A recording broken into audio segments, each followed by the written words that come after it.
আমাদের দেশে দেখবেন এই কালিমা নিয়েও ষড়যন্ত্র শুরু হয়েছে। ওরা কি বলে জানেন?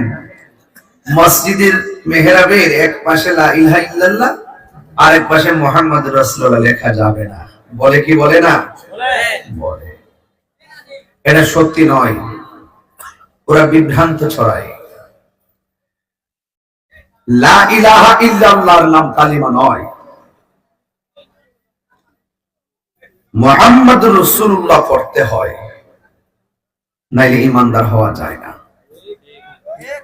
তো আমি আপনাদের সামনে যে হাদিসটা পড়লাম, এই হাদিসে লেখাই আছে বুনিয়াল ইসলামু আলা খামসিন আল্লা ইলাহা ইল্লাল্লাহ মুহাম্মাদুর রাসূলুল্লাহ। এটা হলো কালিমা। এক নম্বর হলো কালিমা। দুই নম্বর হলো ইকামিস সালাহ, নামাজ কায়েম করো। নামাজ কি করো? ওয়া ইতাইজ যাকাত, যাকাত প্রদান করো। ওয়াল হজ, তৌফিক হলে হজ করো। ওয়া সাওমি রমাদান, এবং রমাদান মুবারকে রোজা রাখো।